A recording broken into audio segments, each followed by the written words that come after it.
Ciao beautiful people, se ti sei mai chiesto o chiesta se ti sei mai lasciato andare a letto e come imparare poco poco a lasciarsi andare a letto, sei sul video giusto o sul letto giusto. Partiamo da due concetti base, da due suddivisioni proprio basic. Lasciarsi andare non è sinonimo di orgasmo, cioè vuol dire che l'orgasmo non è sinonimo di lasciarsi andare. Due, non ci si riferisce a lasciarsi andare solo per la donna, no, ma anche per l'uomo. È vero che la struttura, la mente, l'apparato genitale funzionano giustamente in maniera completamente diversa, ma lasciarsi andare riguarda anche gli uomini. Fatta questa suddivisione premessa, andiamo ancora più a fondo. Altra suddivisione: sesso e amore. È chiaro che l'obiettivo cui forse probabilmente aspirano tutti è quello di lasciarsi andare facendo l'amore, perché l'amore lo associamo nella maggioranza dei casi a un partner fisso, a una relazione duratura, permanente. Non lo dico perché di permanente non c'è nulla, ma nell'altro caso, quindi quello del sesso, ci si può lasciare andare sia che si abbia 20, 30, 40, 50, anche nel momento in cui si fa sesso, quindi con persone che non sono i nostri partner fissi o che nessun moralismo, magari abbiamo 20 anni, 30, 40, 50, una botta di vita con una persona che non conosciamo e quindi facciamo sesso, quindi ci si può lasciare andare anche facendo sesso. Attenzione, qui non c'entra nulla il moralismo, che essendo l'energia sessuale, anche qui una definizione spesso fuorviata da un certo tipo di società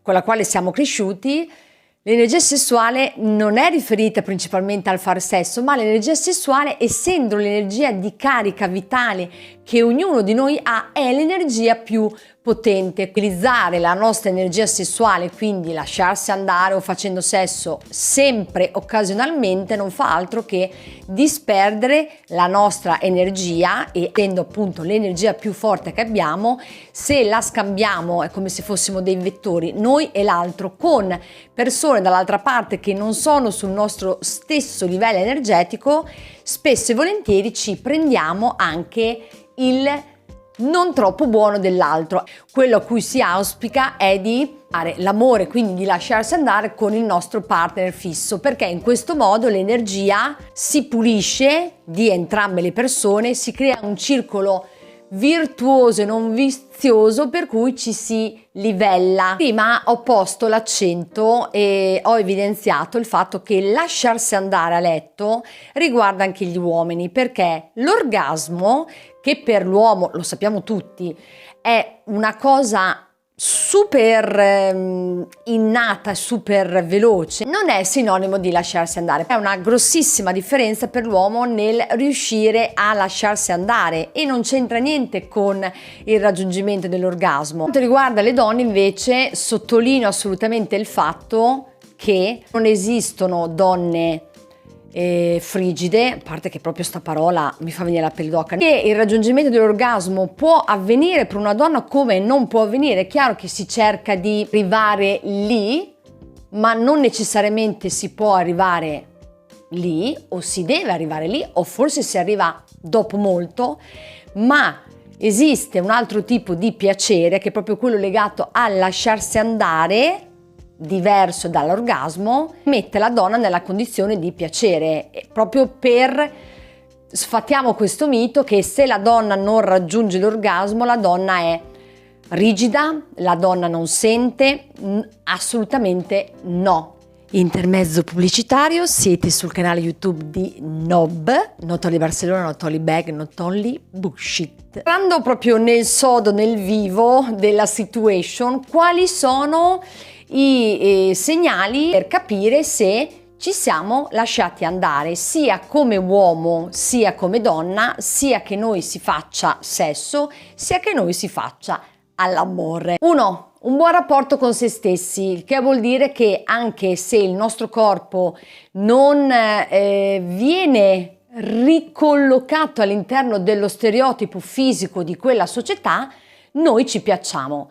E mi fa piacere che negli ultimi anni ci sia stata una rivalorizzazione del corpo, e mi riferisco al femminile, di tutti quei corpi che non sono magri. Io ho da sempre, da quando sono nata, una ossatura stile mignon, e sono magra da sempre, ma non perché non mangio o non perché voglio stare all'interno del canone della società italiana dove se sei magra sei più bella. No, sono proprio così di costituzione, quindi mi fa piacere avere notato che negli ultimi anni c'è stata finalmente un giro di boa, cioè anche le donne formose, esattamente come andava di moda negli anni 60-70, piacciono. Quindi piacere a se stesse, cioè il nostro corpo ci deve piacere anche con l'imperfezione. Qui mi riferisco assolutamente alla donna, proprio perché è la donna che viene sempre bombardata con questo rimani giovane forever, che di reale non ha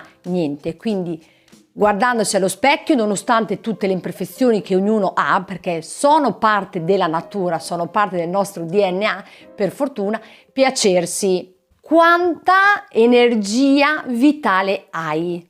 Il che non vuol dire che sei super dinamica, vai a fare l'aperitivo, vai al cinema, vai in palestra, fai quello, fai l'altro. No, proprio la carica vitale, e ognuno di noi se la sente quando siamo sobri, senza additivi vari. Io le definisco tipo le scintille, le vibrazioni, cioè quando tu passi come se vibrasse, ci fossero appunto le scintille nell'etere. Quanta energia vitale senti di avere, perché quella è la tua energia sessuale, ma non significa che stai facendo l'amore o sesso nel momento in cui ti senti l'energia sessuale. No, è proprio la tua carica, il tuo frizzi, quanta energia vitale hai, e se ce l'hai bassa, trovare il modo, e ognuno ha il suo, di alzarla. Il terzo punto per lasciarsi andare a letto è questo: quanto riesci a fonderti nell'altro, perché nel momento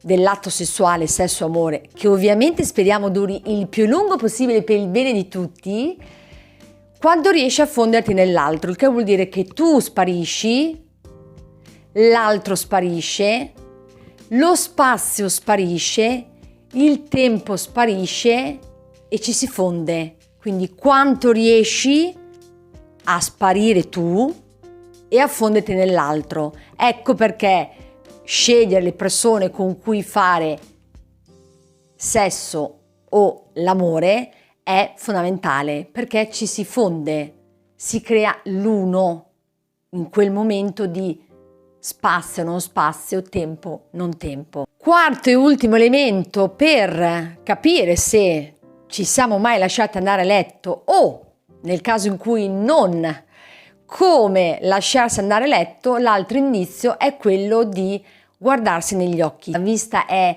il primo senso che utilizziamo, sbagliato o meno. Quindi guardarsi negli occhi nel momento dell'atto, e in quello sguardo, e torniamo al punto appena elencato, in quello sguardo perdersi nel nulla. È come se non esistesse più nulla, è come se svanissimo, se delle nostre cellule non rimanesse niente, è come tornare indietro, tipo il film Lucy, che quasi sicuramente molti di voi hanno visto, tornare indietro fino alla cellula primordiale, al nulla. Quindi è una contrapposizione, guardarsi negli occhi, la vista, il senso che utilizziamo di più, e in quello sguardo perdersi. Che spettacolo! Quindi sì, ognuno di noi è in grado di lasciarsi andare a letto e non c'entra nulla con l'orgasmo. Ci sono dei consigli e li abbiamo visti, dei suggerimenti in questo video. Spero che sia stato di vostro interesse. Se volete potete lasciare i commenti, vi potete iscrivere al canale e potete mettere ai like. Intanto buon letto a tutti. State bene, kisses, ciao, alla prossima. Grazie mille di aver guardato il video. Ciao da Nob.